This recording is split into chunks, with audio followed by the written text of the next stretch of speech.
Hello everybody, सभी साथियों को राम राम, नमस्ते, हाय, हेलो। कैसे हैं आप सभी? उम्मीद करता हूं आप सभी ठीक ठाक होंगे, तंदुरुस्त होंगे और आप अपने परिवार के साथ सेफ होंगे। दोस्तों, आज फिर हम एचएसएससी चेयरमैन श्री भोपाल सिंह खत्री से मिलने आए हैं। आप सभी के बहुत सारे कन्फ्यूजन जो क्वेश्चन के रूप में आप कमेंट कर रहे हो बार बार, वो सर से जानने की कोशिश करेंगे। सर जी नमस्कार। नमस्ते जी। कैसे हो सर जी? बहुत अच्छा। तबीयत आज थोड़ी ढीली लग रही है हाँ, कोई हो जाता है सर्दियों में। अच्छा, और घर परिवार सब शांति? बहुत अच्छा। सर जी, बहुत सारे बच्चों के कमेंट आ रहे हैं बार बार, और उनमें से सबसे बड़ा जो मुद्दा आपको भी पता है जी, परसेंटाइल या नॉर्मलाइजेशन का जो इस बार प्रयोग किया गया है एचएसएससी भर्तियों में। फीमेल कांस्टेबल का रिजल्ट देखा बच्चों ने, उसके बाद मेल कांस्टेबल में भी बच्चों को लगा कि कुछ ना कुछ गलत हो रहा है। तो सर, क्या बच्चे गलत हैं या एचएसएससी की कोई मिस्टेक है इसके ऊपर? देखिए राजेश जी, ऐसा है, जब भी पेपर एक शिफ्ट से ज़्यादा या एक सेट से ज़्यादा होगा तो नॉर्मलाइजेशन करना बहुत ज़रूरी हो जाता है। और ये हमने बच्चों की मांग पे ही, या आप जैसे जो लोग सोशल लोग हैं उनकी मांग पे नॉर्मलाइजेशन किया, और इसकी बहुत ज़्यादा स्टडी की है हमने।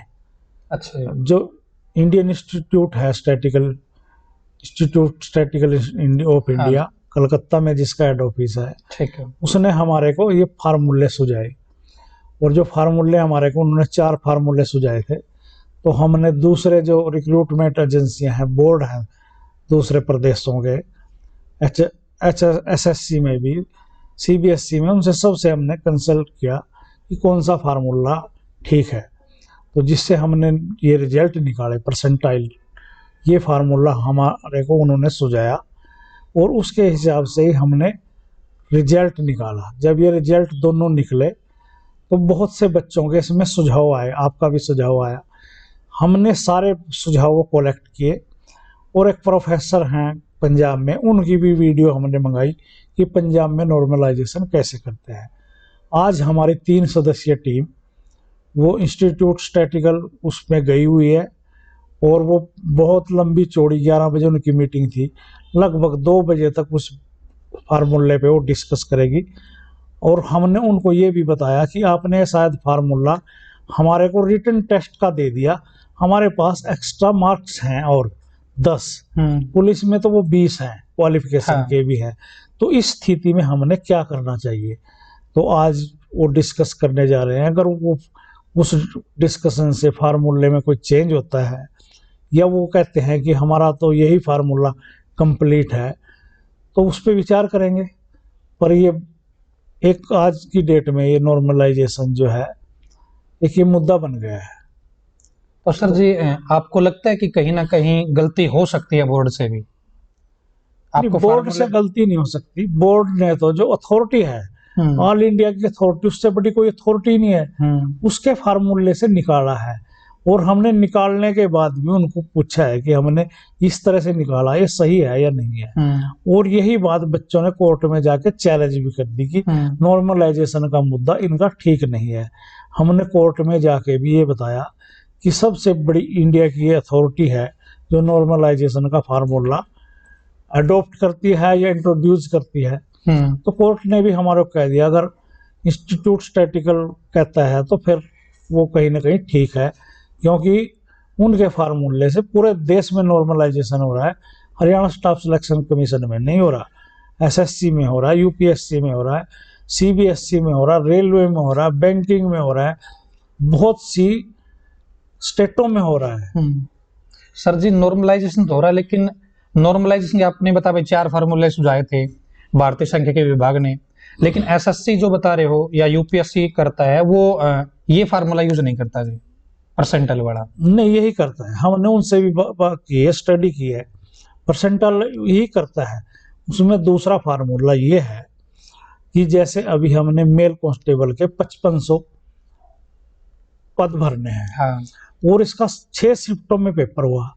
6 में क्यों, एक शिफ्ट में ही 4 पेपर हुए, तो मैं तो ये कह सकता हूँ कि 6 शिफ्टों 24 शिफ्टों में हुआ।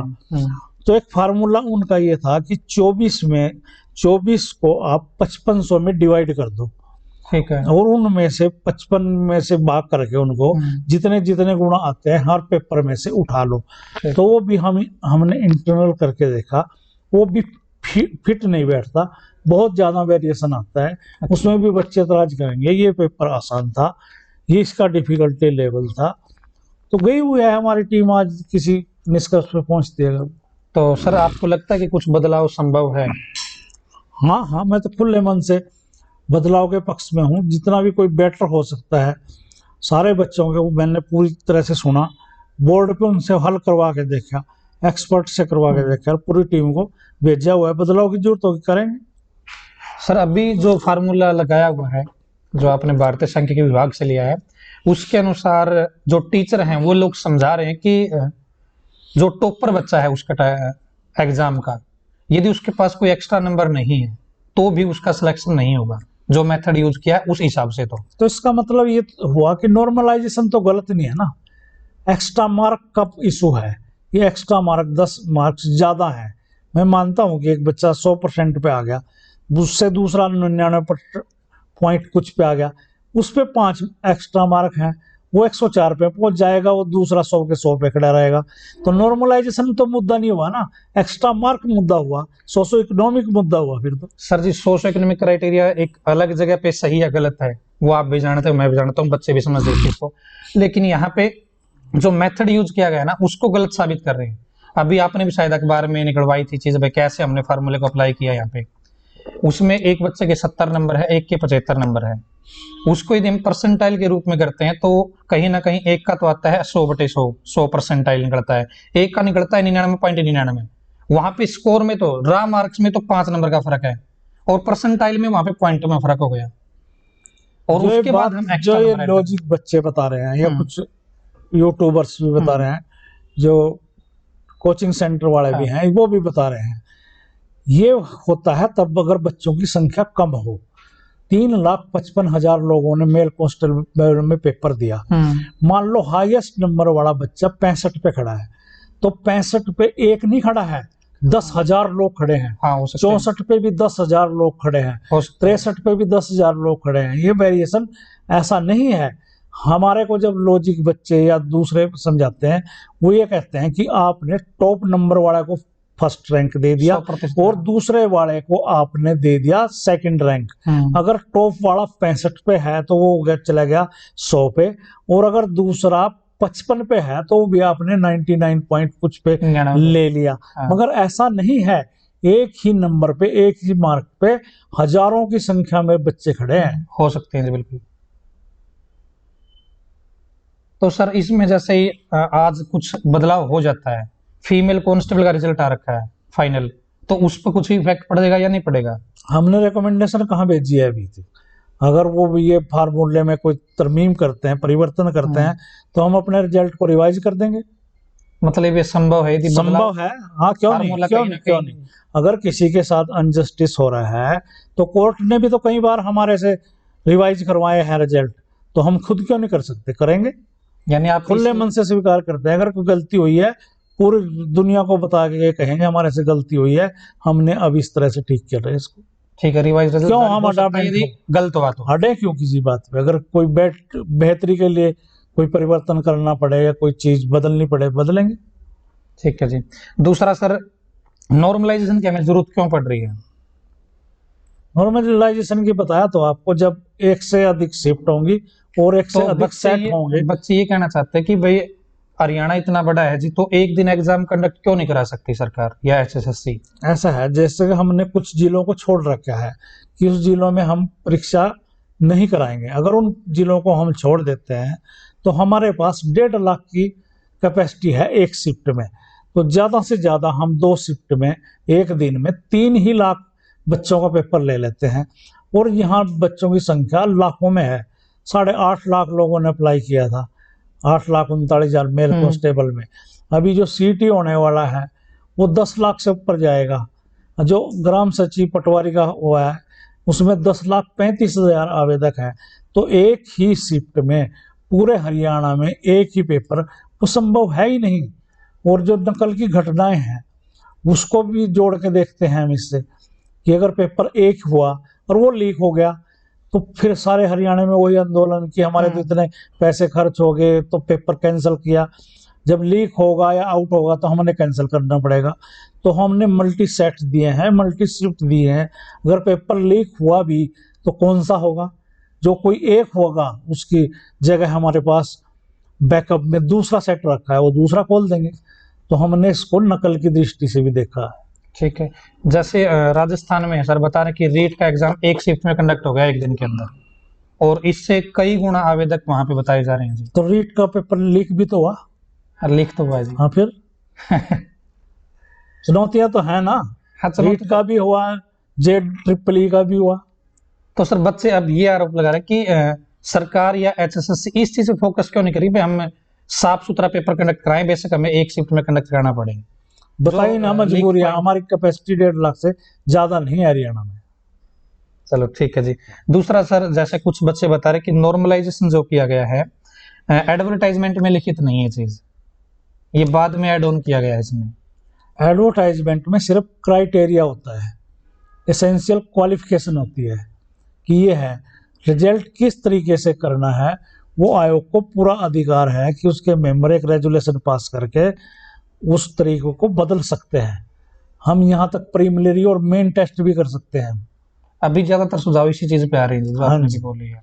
उस पर विचार चल रहा है। मैंने सरकार को ये सुझाव किया है कि शॉर्ट लिस्टेड करने का, अब CET आ जाएगा उससे शॉर्ट लिस्टेड हो जाएंगे, वरना प्रीलिमिनरी और मेन होना चाहिए। इससे दूध का दूध पानी का पानी हो जाएगा और सीटर वाली घटनाएं जो है वो भी रुक जाएंगी। कितनी बार कोई सीटर बैठाएगा, एक बार दो बार, कहीं ना कहीं तो पकड़ा जाएगा, मेन में जाके पकड़ा जाएगा। दूसरा सर, जैसे नॉर्मलाइजेशन में नहीं लिखे था और आप बता रहे हो कि भाई हम चेंज कर सकते हैं जरूरत पड़े, रिजल्ट किसी भी बेस पे निकाला जा सकता है यदि जरूरत पड़े तो। जी जी। यूपी में एक भर्ती के ऊपर बता रहे हैं कि एक भर्ती इसी तरीके से नॉर्मलाइजेशन लिखित में नहीं था वहां पे, बाद में लागू कर दिया और वो भर्ती पे बच्चे ट्रेनिंग पे भी चले गए और आज वो भर्ती कैंसिल कर दी है कोर्ट ने। अगर ऐसा हरियाणा में स्थिति पैदा होगी, मतलब ये बोल रहे हैं कि हम भी इस भर्ती को चैलेंज करेंगे। हाँ कर दो, कोर्ट ने तो मोहर लगा दी है नॉर्मलाइजेशन के मेथड पे। अच्छा, इंस्टीट्यूट जो स्टैटिकल इंस्टीट्यूट के मेथड पे हाई कोर्ट ने मोहर लगा दिया है। और हमारे को कई पहले केसों में हाई कोर्ट ने ही सुझाव दिया था कि नॉर्मलाइजेशन शुरू करो। आप इतनी शिफ्टों में पेपर लेते हैं, किसी का डिफिकल्टी लेवल कुछ होता है, किसी का कुछ होता है। हमने D क्लास का और क्लर्क का रिजल्ट देख लिया है राजेश जी। एक ही शिफ्ट में से 4500 बच्चे पास हो रहे हैं, दूसरे में से 5 शिफ्टों में से 12,000 पास हो रहे हैं। तो वो भी ऑब्जेक्शन तो बच्चों का था कि ये शिफ्ट हुआ है। और कोई भी एग्जामर दुनिया में ऐसा नहीं है कि सारे पेपर जो है एक डिफिकल्टी लेवल का पढ़ा दे, क्योंकि डिफिकल्टी लेवल की भी अलग परिभाषा है। मेरा मैथ अच्छा है, आपकी इंग्लिश कमजोर है, आपकी साइंस अच्छी है, मेरी जनरल नॉलेज वीक है। तो डिफिकल्टी लेवल जैसे कैंडिडेट पे डिपेंड करता है, ऐसे एग्जामिनर पे भी करता है। ठीक है जी। सर अब आगे और जो क्वेश्चन है, ITI इंस्ट्रक्टर की भर्ती, आप मेरे पिछले इंटरव्यू में बोल रहे थे कि इसको हम दिसंबर तक कंप्लीट कर देंगे ITI इंस्ट्रक्टर की, लेकिन वो अभी तक कंप्लीट नहीं हुई जी। क्या दिक्कत महसूस हो रही है? ITI जो इंस्पेक्टर की भर्ती है जो हमारे लिए बड़ी चुनौती है, क्योंकि ये 97 कैटेगरी है, 97 कैटेगरी के इंस्ट्रक्टर हैं। हाँ। और कुछ का हमने DV कर ली, पेपर हो गया, कुछ का अभी पेपर आज भी हमारा चल रहा है। हाँ जी। और कुछ का हमने पेपर कर लिया पर DV के लिए रिजल्ट नहीं डाला। तो जो बच्चे जल्दी करते हैं इसका मतलब उनकी DV हो चुकी है। मैंने तो सारी कैटेगरियों को बराबर देखना है। हाँ, आपके लिए तो सारी भर्ती मेरे लिए सारी भर्ती एक जैसी है। और इसमें एक्सपीरियंस का बहुत बड़ा चक्कर है। अच्छा। हर रोज बच्चे मेरे को आके मिलते हैं कि फलानी निर्वाणा की ये कंपनी है, इसने फेक एक्सपीरियंस सर्टिफिकेट दे रखे है, ये दे रखा है, वो दे रखा। तो अब मैंने उसका हल ये निकाला है कि जो DV है हमने तो कर ली, ये पूरी की पूरी DV की रिपोर्ट और फॉर्म जो है वो हम डिपार्टमेंट के जो ग्रुप इंस्ट्रक्टर हैं उनको देंगे और वो ही बताएं हमारे को कि कौन सा एक्सपीरियंस हमने मानना है, कौन सा नहीं मानना है। इस भर्ती में पेचीदगियां बहुत है, इसलिए डिले हो रही है। कोई मनसा डिले करने की नहीं है। कोर्ट की तरफ से कोई स्टे वगैरह? कोई स्टे कुछ नहीं। अच्छा, अब कब तक मतलब रिजल्ट आ सकते हैं जिनका डीवी हो चुका है जी? अभी आपने देखा होगा, हमारे पास एक चैलेंज और आ गया सोशो इकोनॉमिक का। हाँ जी। उसमें फेक नंबर बड़ी मात्रा में लोगों ने क्लेम किए हुए हैं। वो आप जैसे लोगों से, सोशल मीडिया से, कैंडिडेटों ने ही हमारे को बताया फलाना कि मेरा पड़ोसी है, इसके पिताजी तो सर्विस में है, इसने नॉन जॉब का क्लेम किया हुआ है। तो हमने उसका एक रास्ता निकाला। अब तक हमारे आयोग ने 86 कैटेगरियों की डॉक्यूमेंट वेरिफिकेशन कर लिया है। तो हमने अपना एक वो किया है कि 27 से 31 तक वो परेड ग्राउंड में आए। अगर किसी ने गलती से भी नहीं कहूंगा मैं, जाने अनजाने में फेक नंबर क्लेम कर लिया है, तो वो विड्रॉल कर लें, ताकि हम ये रिजल्ट जो है फाइनल जल्दी से जल्दी निकालने की कोशिश करें। ठीक है जी। और राइट इंस्ट्रक्टर जैसे प्रोसेस में भी टाइम तो लगेगा जी, क्योंकि जो ग्रुप इंस्ट्रक्टर है वो चेक करेंगे तो भाई कौन सा हमें एक्सपीरियंस काउंट करना है, कौन सा नहीं करना है। देखिए, देर भली, अगर कोई काम अच्छा हो डिस्प्यूट पड़ जाए, कल कोर्ट का है आपने गलत कर दिया, कल बच्चे का है आके आपने गलत रिजल्ट दे दिया, तो कोई बात नहीं, 10-15 दिन लेट तो हो सकता है, पर मैं इसको पूरी तरह से ऐसा करना चाहता हूँ कि कोई कमी ना रहे, फेयर तरीके से हो जाए। फेयर तरीके से हो जाए। ठीक है जी। और सर अभी एसआई की भर्ती में 50 बच्चे पकड़े गए थे जिन्होंने नो जॉब के या सोशल इकोनॉमिक क्राइटेरिया के नंबर गलत लिए थे। उनकी खबरें तो हर रोज आ रही कि हमने ऐसा कर दिया। क्या अब आगे सभी भर्तियों में ये अच्छे तरीके से काम किया जाएगा या सिर्फ एसआई भर्ती के लिए ज्यादा फोकस कर रहे हैं? नहीं, सब भर्तियों में किया जाएगा। हमने एक नोटिस निकाल के बच्चों को कहा है ना, अभी बताया मैंने, 86 कैटेगरी की जिनकी डीवी हो चुकी है, 27 से 31 दिसंबर के बीच में आके अगर गलत रूप से फेक नंबर का क्लेम कर लिया आपने या अनजाने में कर लिया, तो वो अपना विड्रॉल कर ले। वरना इसके बावजूद भी अगर कोई ऐसी गलती करेगा, उसके खिलाफ कार्रवाई होगी और वो 3 साल के लिए डी बार होगा कि HSSC का फॉर्म ही ना अप्लाई कर सके। ठीक है जी। आगे सारी भर्ती में कोशिश की जाएगी, बिल्कुल फेयर तरीके से भर्ती कंप्लीट हो तरीके से की जाएगी। ठीक है। हमारे खुद पता थोड़ी लगता है, बच्चे ही बता देते हैं कि मेरा पड़ोसी है दूसरा, उसने गलत नंबर ले रखे हैं। और वो अगर बच्चा कोई 1-2 नंबर से कोई रहता है और आप चले जाते हो सिलेक्शन जोन में फेक नंबर लेके, तो वो बच्चा तो आपका हाई कोर्ट तक पीछा करेगा। हाँ। आपको बर्खास्त कराने के लिए वो हाई कोर्ट तक आपका पीछा करेगा। तो मेरा आपके माध्यम से सभी बच्चों से अनुरोध है कि वो शॉर्टकट ना खेलें, ऐसे फेक नंबर मत लें जिससे उनके लिए कल समस्या पैदा हो, उनका फ्यूचर खराब हो। वो पूरी तरह से पारदर्शिता करें कि आप तक बिना एक्स्ट्रा मार्क से भी उनकी सिलेक्शन हो जाए। बिल्कुल सर। जैसे रिवाइज्ड आंसर की का एक ऑप्शन होता है, आप ऑब्जेक्शन लगवाते हो, वो जारी आप फाइनल जो रिजल्ट आता है उस टाइम करते हो। और फिलहाल एसआई की बात करें, हम फीमेल कांस्टेबल की बात करें, उनकी आंसर की आपने अभी तक जारी नहीं करी कि फाइनल आंसर की क्या है? अभी जब तक ये 50 बच्चों का डिस्प्यूट अच्छा नहीं हल होता या ज्वाइनिंग नहीं होती इन बच्चों की, तब तक हम उनका डिटेल रिजल्ट नहीं डाल सकते। क्योंकि इसमें जो 50 हैं, अभी चीफ सेक्रेटरी साहब ने डीसीज की अध्यक्षता में एक कमेटी बनाई है, ये 50 की संख्या 60-62 भी पहुंच जाती है, तो एक तरह से रिजल्ट रिवाइज भी तो होगा। जो लोग वेटिंग में हैं वो मेन में आ जाएंगे, जो मेन में है वो वेटिंग में आ जाएंगे, और कुछ और लोग वेटिंग में आ जाएंगे। नए बच्चे भी उठाए जा सकते हैं। नए बच्चे भी उठाए जा सकते हैं। जैसे आपने रिवाइज आंसर की बात करी कि ऑब्जेक्शन के बाद आप रिवाइज की को सार्वजनिक क्यों नहीं करते, तो राजेश जी, ऑब्जेक्शन की ये निरंतर चलने वाली प्रक्रिया है। जैसे ही हम रिवाइज या फाइनल आंसर की डालेंगे, उस पर भी ऑब्जेक्शन आ जाएंगे, उसके बाद दुरुस्त करके डालेंगे, फिर ऑब्जेक्शन आ जाएंगे। तो हमने तो यही फैसला लिया है कि जिस दिन हम फाइनल रिजल्ट डालेंगे, तो हम सभी बच्चों को ये बताएंगे कि हमने इस आंसर की के आधार पर रिजल्ट बनाया है। अगर अब भी आपको कोई एतराज है तो आप आयोग को आके अवगत कराएं, और उसके बावजूद भी अगर कोई कोरिजेंडम निकाल के कोई चीज ठीक होती है तो मैं ठीक करने के लिए तैयार हूँ। ठीक है जी। सर जैसे एक पेपर आज हुआ, एक पेपर परसों है या 10 दिन बाद है, रिवाइज्ड आंसर की ऑब्जेक्शन लगवा लिया आपने, क्वेश्चन रिपीट भी हो सकते हैं जी। क्या पता वही ऑब्जेक्शन वाला क्वेश्चन अगले पेपर में फिर आ जाए। बच्चे को तो आज भी नहीं पता है कि भाई HSSC ने उसका आंसर क्या मानना है, वो अगले पेपर में फिर गलती करेगा। तो फाइनल कहा तो ना, फाइनल रिजल्ट जब देंगे तो वो रिवाइज या फाइनल आंसर की को भी डिस्प्ले करेंगे कि इसके आधार पे हमने रिजल्ट निकाला है। ठीक है सर, एएलएम की भर्ती के ऊपर शायद आपके पास बच्चे आ भी रहे हैं कि क्वालिफिकेशन एलिजिबिलिटी एडवर्टाइजमेंट में आईटीआई लिखा हुआ है और कोई जिक्र नहीं है। अप्लाई फार्म बच्चों ने बीटेक वालों ने भी कर रखे, पॉलिटेक्निक वालों ने भी कर रखे हैं। तो इस भर्ती के मतलब क्वालिफिकेशन पे क्या कहना चाहोगे जी, कौन लगेगा इसके अंदर, कौन लग सकता है? इसमें ऐसा है कि जब एडवर्टाइजमेंट हुई थी एएलएम के लिए तो उसमें स्पष्ट लिखा हुआ था कि आईटीआई से डिप्लोमा जो होल्डर है उसको हम कंसीडर करेंगे। मगर दूसरी तरफ चीफ सेक्रेटरी साहब की ये इंस्ट्रक्शंस है, अगर कोई बच्चा कैंडिडेट के पास हायर क्वालिफिकेशन है तो आप उसको इग्नोर नहीं कर सकते।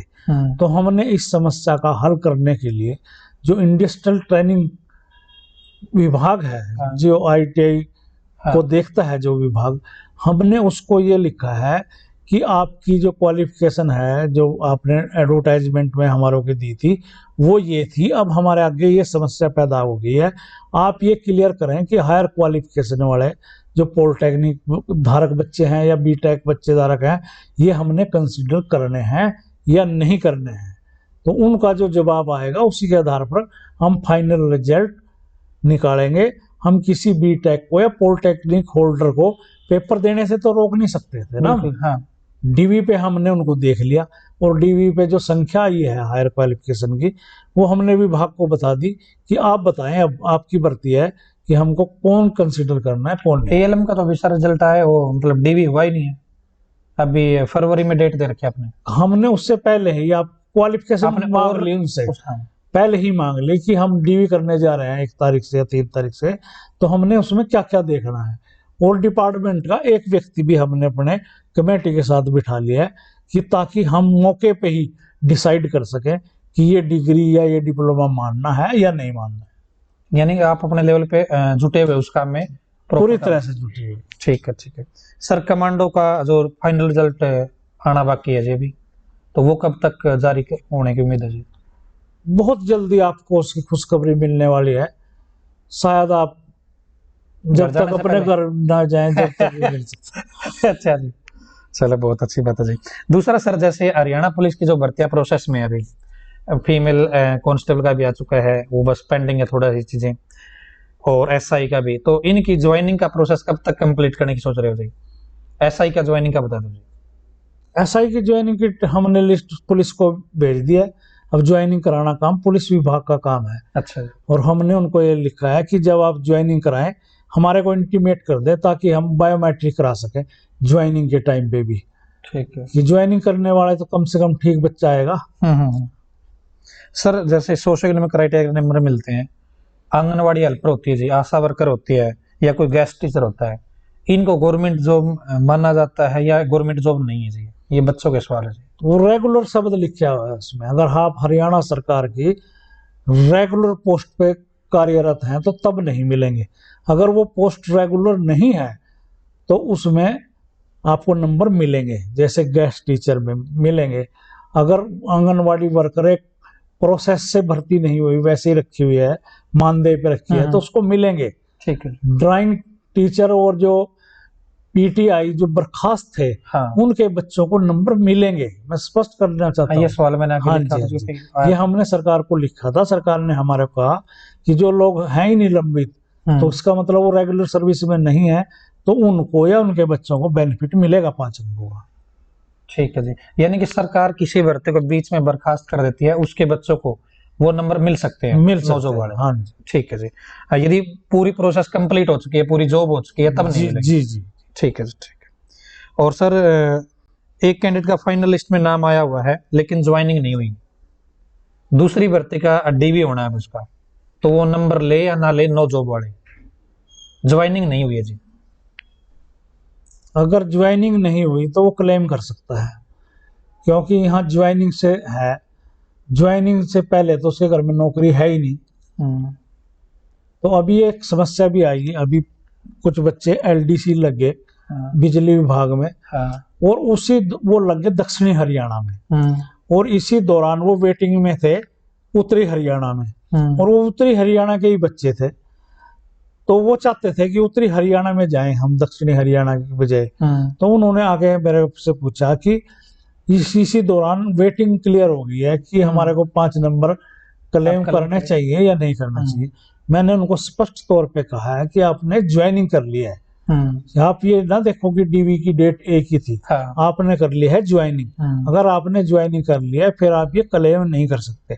अगर ज्वाइनिंग नहीं करी, चाहे आप 10 कैटेगरी में सिलेक्ट हो रहे हो और ज्वाइनिंग नहीं करी, तब आप क्लेम कर सकते हो। ठीक है, ठीक। मतलब ज्वाइनिंग होने के बाद आपको वो एम्प्लॉय का कोड मिल जाए, उसके जी बाद जी नहीं ले जी सकते आप। जी जी। ठीक है सर। क्लर्क वेटिंग के ऊपर बच्चे बार बार पूछते हैं कि क्लर्क वेटिंग का क्या चल रहा है।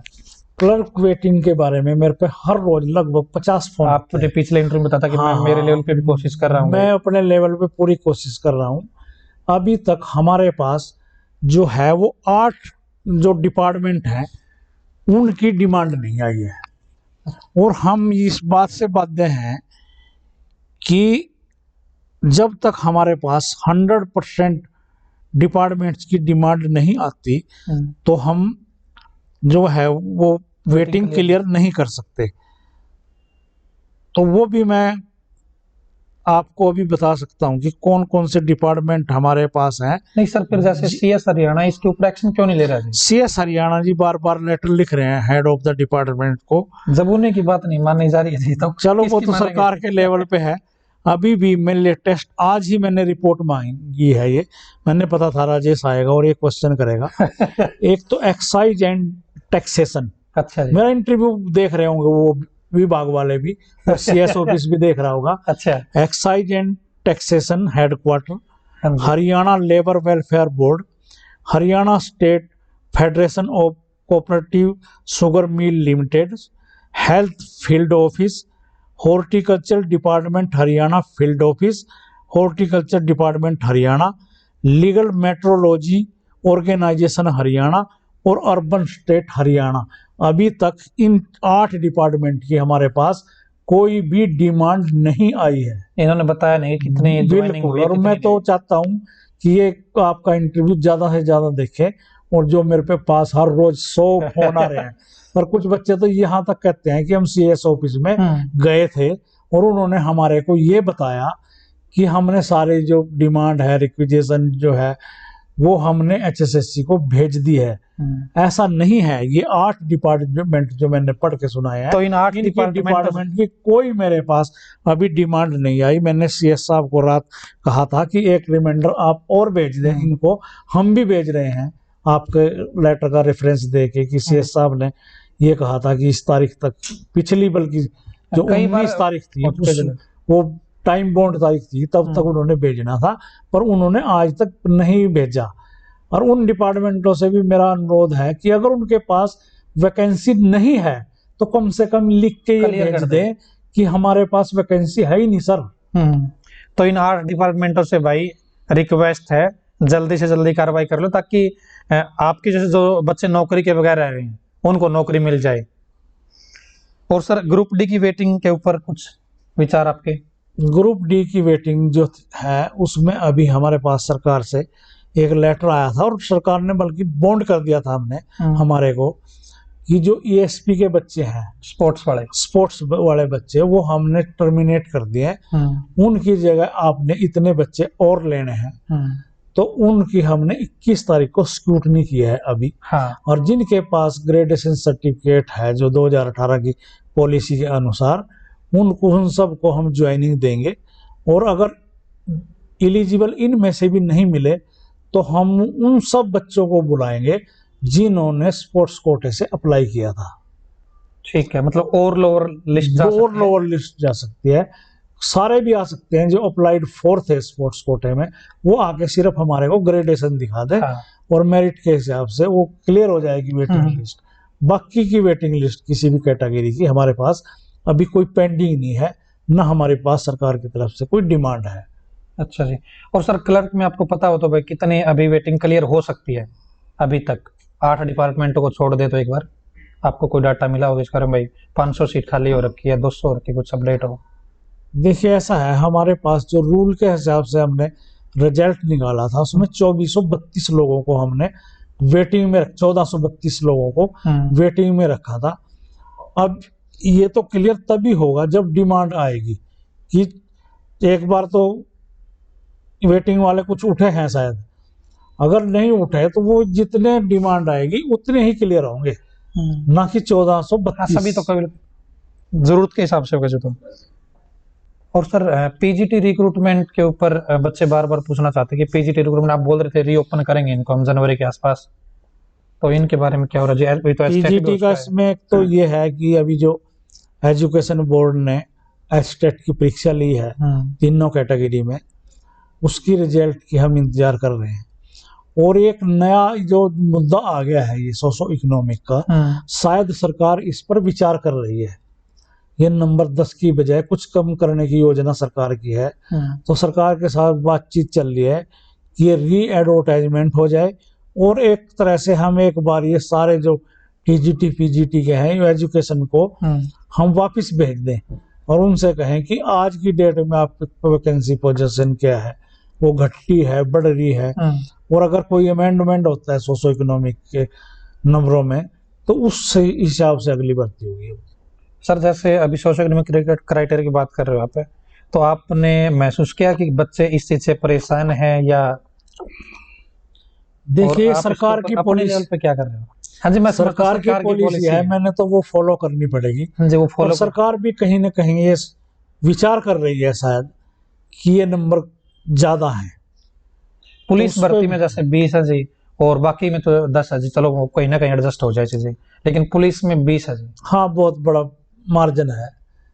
एक बच्चा 80 में से 80 ठीक कर दे और उस पर एक्स्ट्रा नंबर नहीं है, एक्स्ट्रा 20 नंबर बहुत बड़ा है, मैं मानता हूँ खुद इस चीज।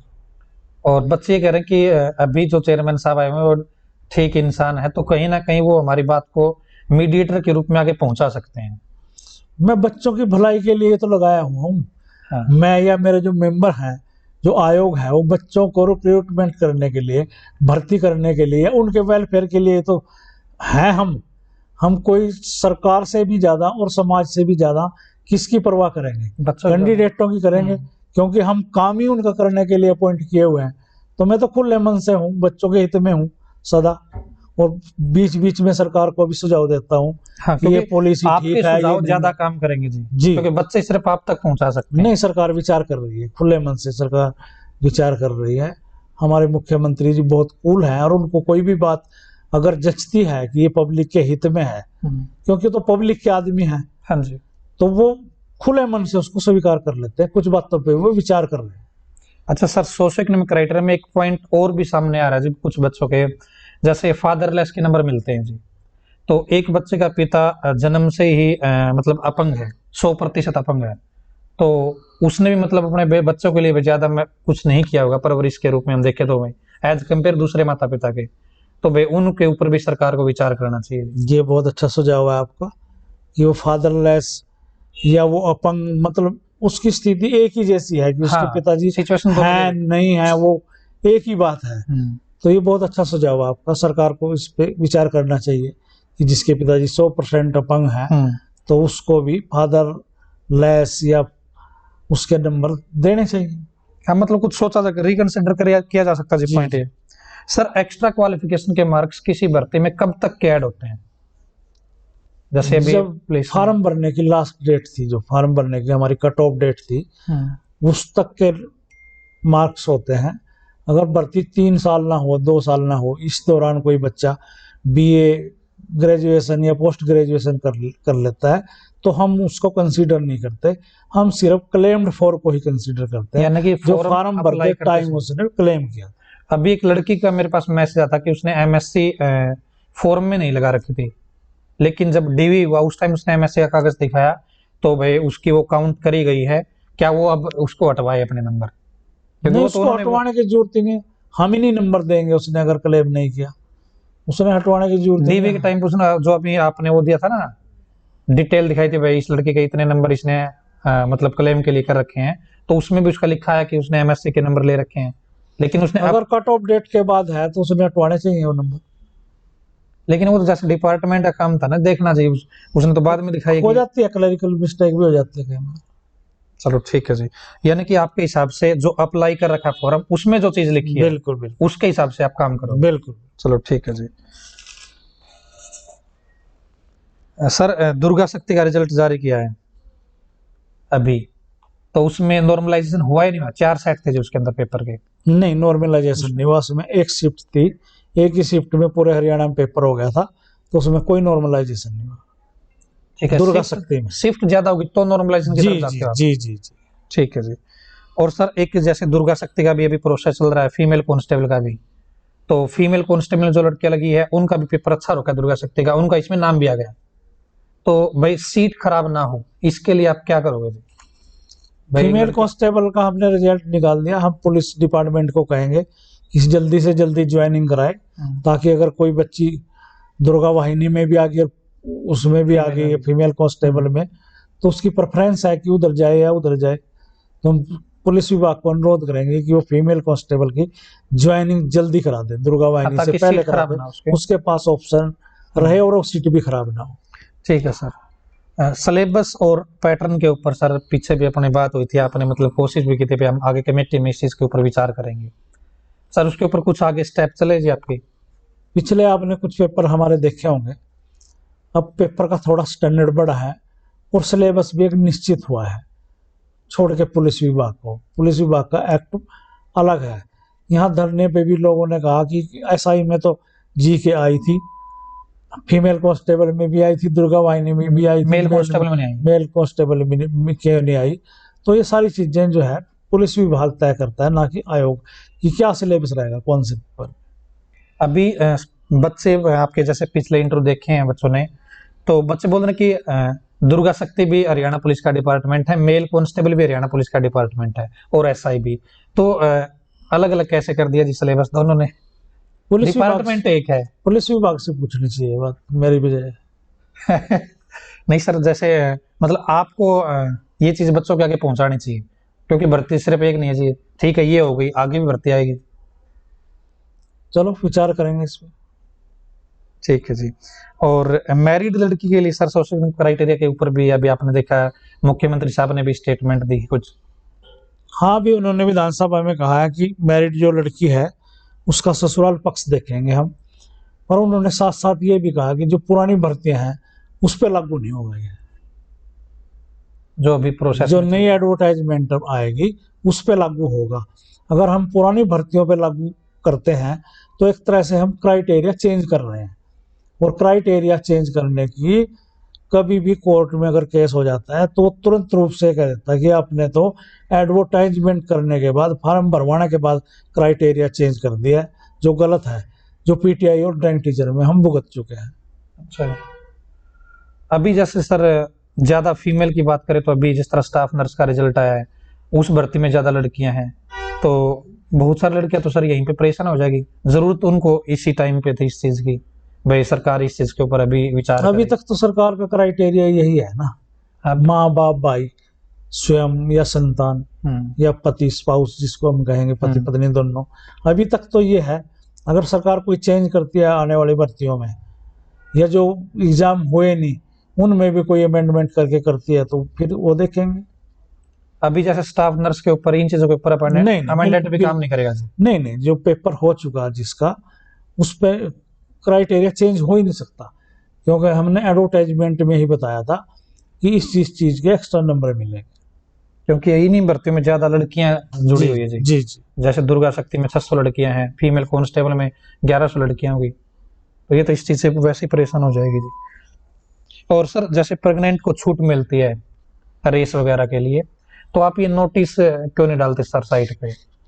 अभी जैसे दुर्गा शक्ति में फिर से बच्चों के कमेंट आ रहे हैं कि भाई हमें छूट मिलेगी या नहीं मिलेगी पीएसटी में। नहीं, जो इस कैटेगरी में आते हैं वो आके एप्लीकेशन दे, अपना मेडिकल दे।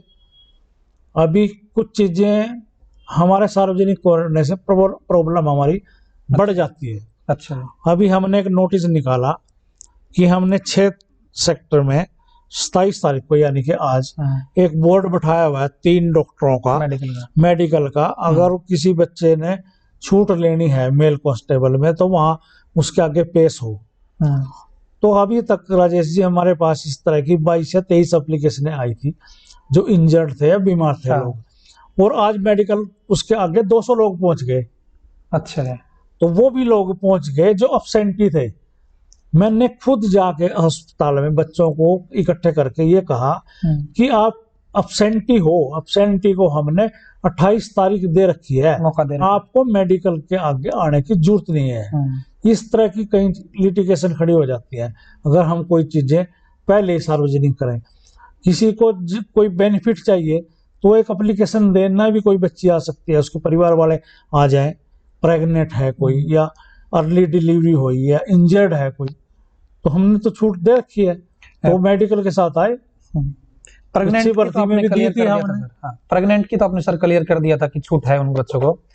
डिलीवरी केस में मतलब कितने मंथ तक? 6 मंथ तक मानते हैं अभी 6 मंथ तक अगर उसको छूट डिलीवरी है तो उसको छूट देंगे।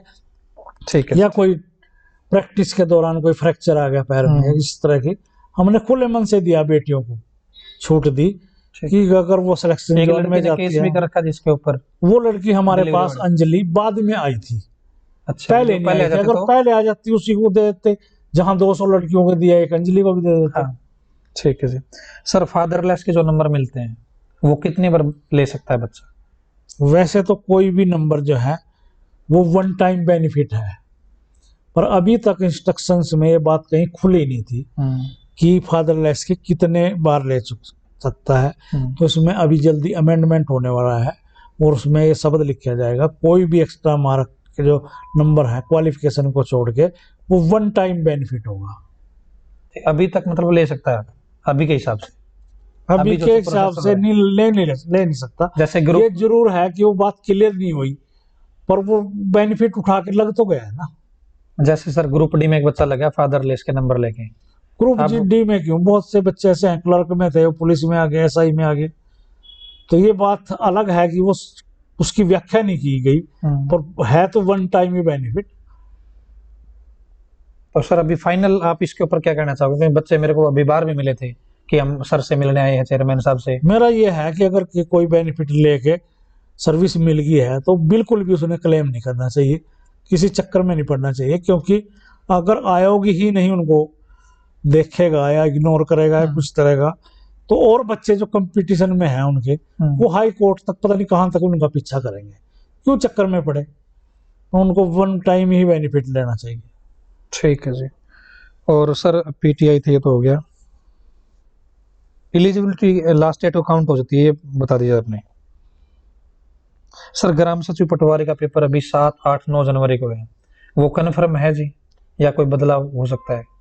अभी जैसे सिचुएशन भी कोरोना के ऊपर बार बार चीजें सामने आ रही है और सरकार भी चेंज कर रही है, जो नियम है गाइडलाइन जारी कर रखी है कि ये सरकार की एडवाइजरी पे डिपेंड करेगा।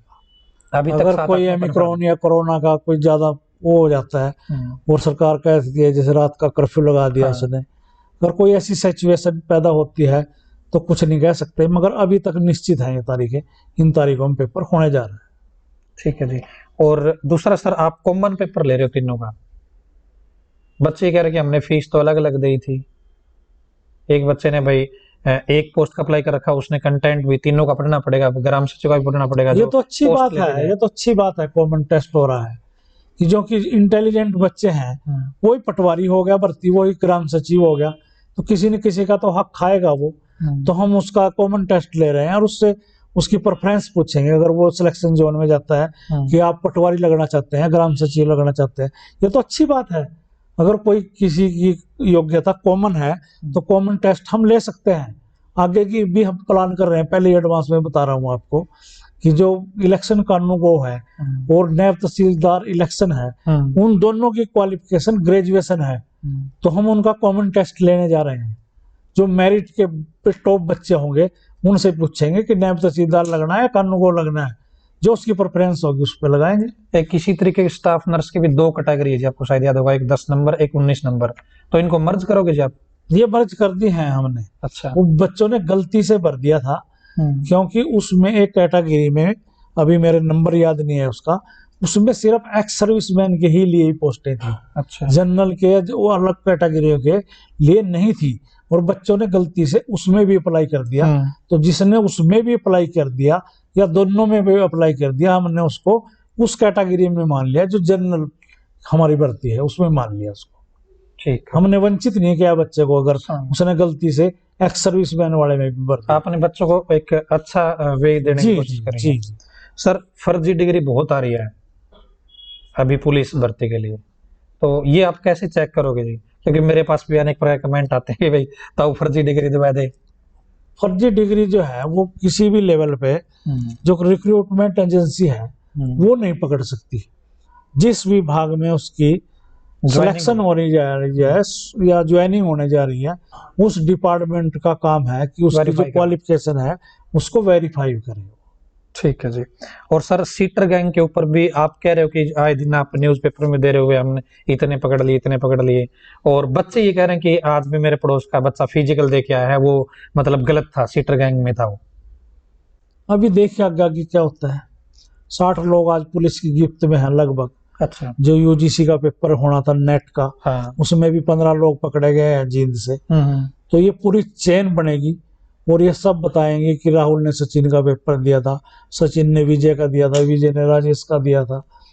पेपर देने की तो बात अलग है राजेश जी, यहाँ तो दौड़ने के लिए भी दूसरे बच्चे आ रहे हैं जिनको हम पकड़ रहे हैं, उनको अभी हम डिस्क्लोज नहीं कर रहे। 28 तारीख के पेपर, ये जो हमारी इवेंट है ये खत्म होने के बाद उन सब बच्चों की डीजीपी से शिकायत करेंगे और पूरी जांच कराएंगे उनकी।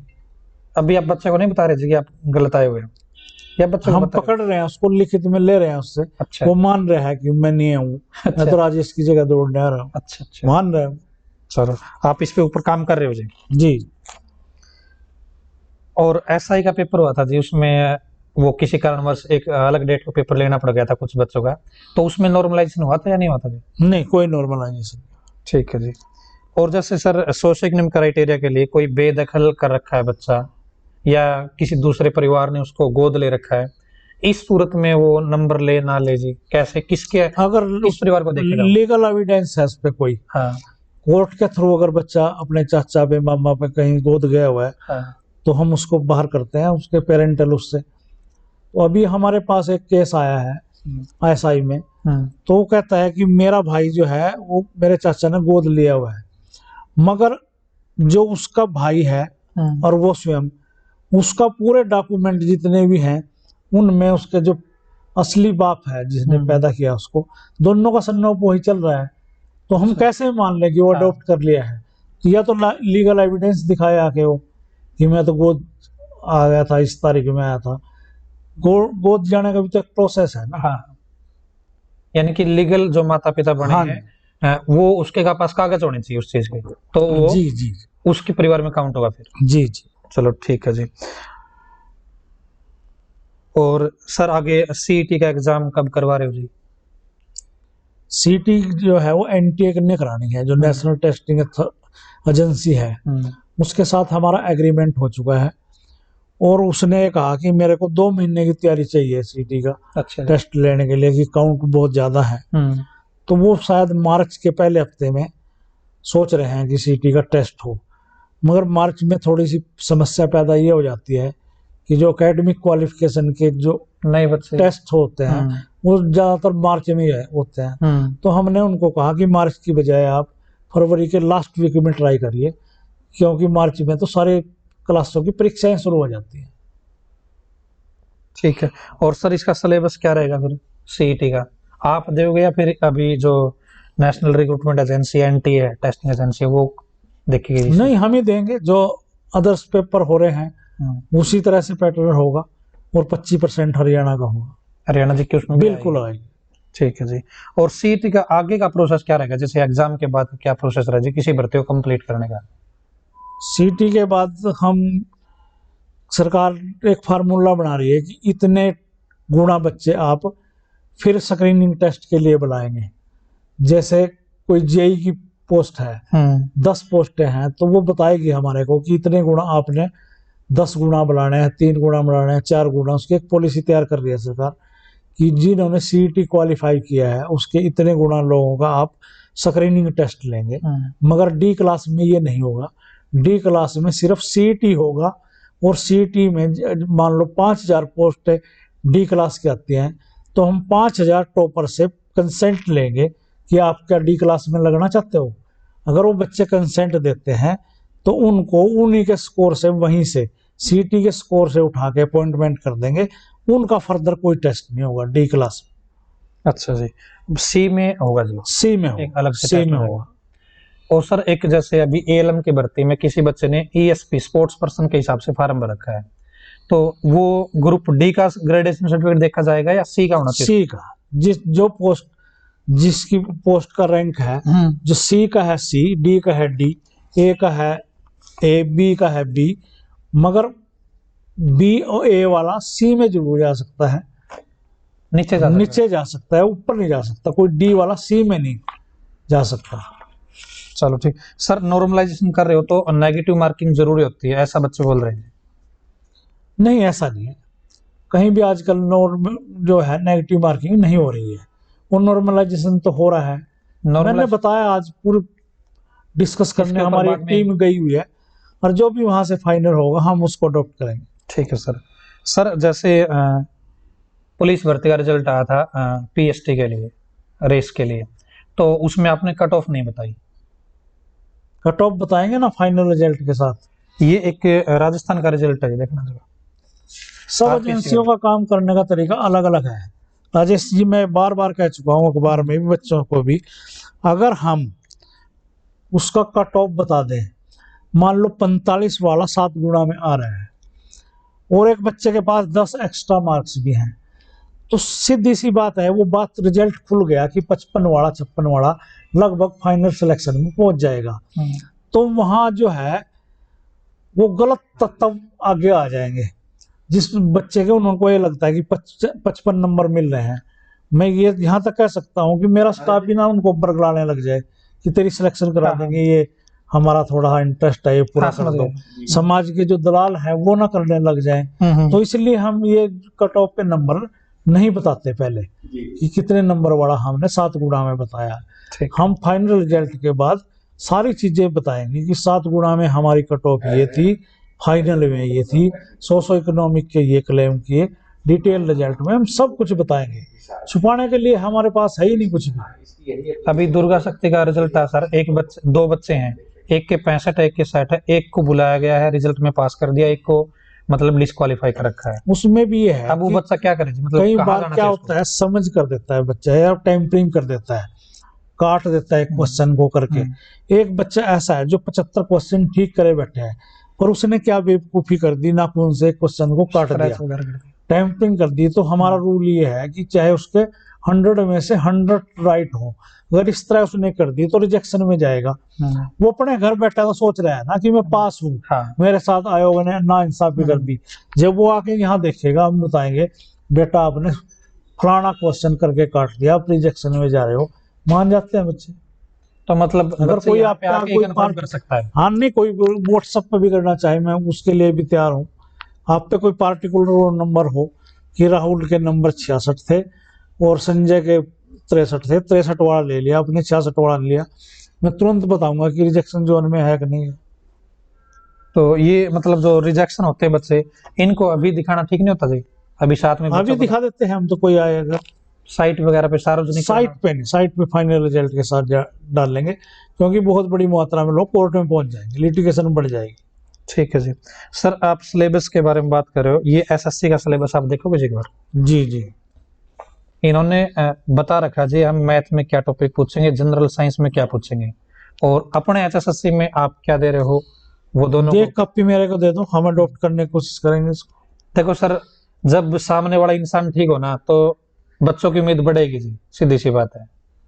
चेयरमैन तो सारे बढ़िया थे, पीछे वाले भी अभी कोई मतलब वो नहीं है, लेकिन जब आप स्टेप उठा रहे हो बार बार, भाई कभी आप इसकी एक कॉपी मेरे को दे दो, हम इस पे कॉपी नहीं सर, आप ओरिजिनल ले लो, स्टडी करेंगे इसकी।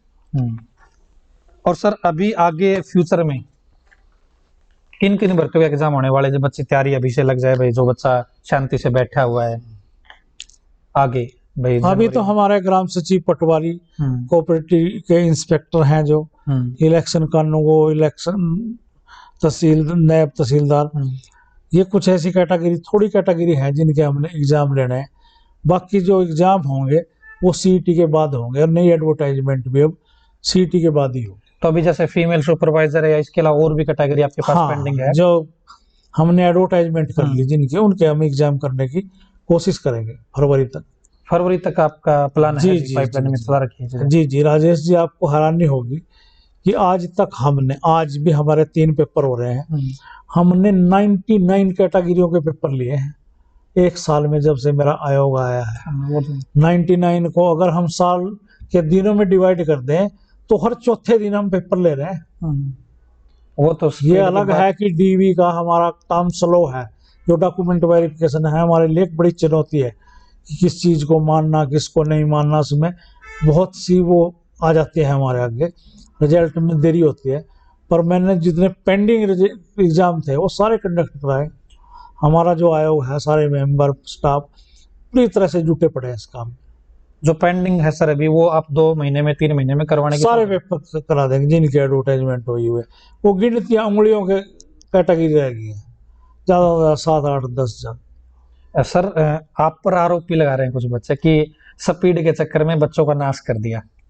स्पीड तो ठीक है, लेकिन भाई हर भर्ती में कुछ ना कुछ ऐसा मतलब बच्चे निकाल रहे हैं, या मतलब टीचर लोग या हम जैसे ही लोग लगा लो भाई, कभी ये कर दिया, कभी ये होना चाहिए था, कभी ये होना चाहिए था। जब मैं स्पीड कम कर देता हूँ तब भी मेरी आलोचना होती है, जब मैं स्पीड ज्यादा कर देता हूँ तब भी मेरी आलोचना होती है। मैंने तो आलोचना मैं सहने का जो है वो मेरा आमादा तैयार करके। अच्छा, वो एक शायर आपने सुनाया था जो एक इंटरव्यू में, मतलब आपके गुरु ने जो संस्कार दिए हैं वो एक बार यहाँ पे बता सकते। उसमें ये था कि बच्चे आपको बहुत गालियां दे रहे हैं, तो मैंने उदाहरण दे के बताया कि 3,55,000 लोगों ने पेपर दिया मेल कांस्टेबल का, भर्ती कितने होंगे 5500, तो 3,50,000 लोग तो मेरे को गालियां देंगे अपनी असफलता छुपाने के लिए कि एसएससी ने ये कर दिया, एसएससी ने ये कर दिया। तो मैंने उनके आगे एक शेर पढ़ा था कि मैंने जीने का हुनर सीख लिया है, कुछ से मैंने माफी मांग ली है, कुछ को मैंने माफ कर दिया। ये बच्चों ने सिखाया जी आपको? जी, या मतलब जी, अभी नहीं, बच्चों ने सिखाया। अच्छा जी सर, एक जो डिसेबल एक्स सर्विसमैन है, यदि किसी कारणवश उसको डिसेबल एक्स सर्विसमैन में काउंट नहीं किया जाता है तो वो जनरल में जाएगा या एक्स सर्विसमैन में जाएगा? सिंपल एक्स सर्विसमैन में। डिसेबल क्यों नहीं करेंगे? अगर सर्टिफिकेट है तो काउंट करेंगे इसको। नहीं सर, अभी एक बच्चा मिला था, वो बोला कि पुलिस को छोड़ के। हाँ, पुलिस का ही था। हाँ, पुलिस में पहले लोगों का काम नहीं है ना। डिसेबल अगर उसका डिपेंडेंट आ रहा है तो उसको प्रेफरेंस देंगे। अगर किसी का बच्चे का नहीं, अब सर वो बच्चा ये जानना चाहता है कि अब मैं जनरल में फाइट करूंगा या फिर मैं सिंपल एक्स सर्विसमैन में फाइट करूंगा? सिंपल एक्स सर्विसमैन में करेगा। डिसेबल का पुलिस में कोई पोस्ट नहीं है, बाकी में हम प्रेफरेंस देते हैं बाकी पोस्टों में उसको। अच्छा जी, ठीक है जी सर, यही थे सवाल। और एक आधा सवाल बचा गए दिमाग में? बस सर आज तो मेरे ख्याल में घने सवाल दे दिए। सर जैसे अभी जो बच्चे मतलब घर से भाई कभी आंदोलन में जा रहे हैं या मतलब अपनी मांग रखने के लिए, उन्हें लगता कि वे सही है, आपको लग रहा है कि भाई हम सही कर रहे हैं, तो उन बच्चों को क्या मैसेज देना चाहोगे? क्योंकि भाई हो सकता है भाई मैंने कुछ वीडियो बना दी तो मैंने गलत मैसेज दे दिया बच्चों को, और बच्चों का तो बस थोड़ा सा ही है जी, मैं कुछ भी बोलूंगा क्या पता वो उसी टाइम उत्साहित हो जाए, हाँ गलत हो रहा है, तो उन बच्चों को क्या मैसेज देना चाहोगे? तैयारी करें बच्चे अपनी। ऐसे ही नहीं है कि उनकी योग्यता को कोई इग्नोर नहीं करेगा, योग्यता हमारी प्राथमिकता है और वो रहेगी। कई बार जैसे आप नॉर्मलाइजेशन की बात करें, 66 वाला बाहर हो गया, 64 वाला, ये एक सिस्टम का दोष हो सकता है। मनसा पे हमारी सख्त करने की जरूरत नहीं। हमारा पूरा आयोग पूरी ईमानदारी के साथ काम कर रहा है और एक संकल्प के साथ आया है। तो बच्चे सारे तैयारी करें, नारे ना लगाएं। हमने यहाँ देखा कि बच्चे 50 बैठे, हमने उनका कहा अपने रोल नंबर लिख के दो। उन 50 में से 15 बच्चे मिले हमने जो कैंडिडेट थे, वरना सारे नेता थे। तो ऐसे बच्चों से बच्चे हाँ भी बाहर भी जैसे नॉर्मलाइजेशन के विषय को लेके बच्चे इकट्ठे हो रखे। हाँ जी, ठीक है सर। तो सर बहुत बहुत धन्यवाद, आपने टाइम दिया। और आप कुछ मतलब स्पेशल किसी भर्ती के बारे में आने वाली कोई सूचना देना चाहते हो, कोई अच्छी न्यूज हो? बस मेरा तो यही है, बच्चे प्रयास करते रहें, उनकी मेहनत जो है वो हमारे आयोग के होते हुए उनकी बेकार नहीं जाएगी। ये हो सकता है कि किसी भर्ती में नंबर नहीं आया, अगली में आएगा, तो मेहनत करते रहें और योग्य व्यक्ति के लिए दरवाजे खुले हैं और सर किसी भी योग्य व्यक्ति की मेहनत बेकार नहीं जाएगी। मार्च में ज्वाइनिंग मतलब इस पोस्ट पे आए थे आप, कितनी भर्ती आपने करवा दी जी कंप्लीट अभी तक? अभी तक हमने 7,000 की भर्ती कर दी है और हमारा टारगेट है कि मैंने तो 25,000 का संकल्प लिया था, पर ये सोशो इकोनॉमिक का और नॉर्मलाइजेशन का मतलब मुद्दा बच्चों को तो आ गया, उसमें कुछ देर हो सकती है। पर हम लगभग मार्च 31 मार्च तक लगभग 20,000 लोगों को तो रोजगार कंप्लीटली पोस्ट बिल्कुल रोजगार दे चुके होंगे, जिनकी डीवी हो चुकी है। सबके रिजल्ट आएंगे जो बहुत जल्दी जल्दी शुरू हो जाएगी। और सीट के तुरंत बाद मतलब कितनी पोस्ट और मतलब आपके पास आई हुई है? वो तो अभी डिपार्टमेंट भेजेगा हमारे पास, अभी उनकी कोई संख्या नहीं है। सर एक आर्को बैंक के भी फार्म निकले थे, कुछ बच्चों के भी मैसेज आए हार्को बैंक के। हरको बैंक ने निकाले थे, एचएसएससी ने निकाले। HSC नहीं क्या? नहीं, बैंक ने खुद निकाले थे, वो डिपार्टमेंट खुद भर्ती कर रहा है। ठीक है, ठीक है। हमारे पास तो कोऑपरेटिव के कुछ इंस्पेक्टर की है, इंस्पेक्टर सब हाँ। इंस्पेक्टर की। चलो ठीक है सर, बहुत बहुत धन्यवाद, आपने टाइम दिया जी। चलो आपका बहुत बहुत धन्यवाद, आपने मेरी बात बच्चों को तक पहुंचाने का प्रयास किया। मैं तो कोशिश करता रहता हूँ, आप इस बार टाइम लेट दिया आपने मेरे को। चलो हम थोड़े बिजी थे आज भी। राजेश जी मेरा स्वास्थ्य हाँ, ठीक वो नहीं मैं है, आते ही आपने मैंने देख रहा हो बार बार पानी पी रहा है, मेरे को सर्दी लगी हुई है। पर मैं ये नहीं सोच रहा कि राजेश इतनी दूर से आया है और वो पैर की वापस चले जाए। चलो उसने सर बहुत बहुत धन्यवाद। तो आप मेरी और बात बच्चे सोचा कि दारू ले रहे गिलास दूसरा है। अभी उसका टाइम नहीं हुआ। चलो ठीक है सर, बहुत बहुत धन्यवाद। Thank you. और जी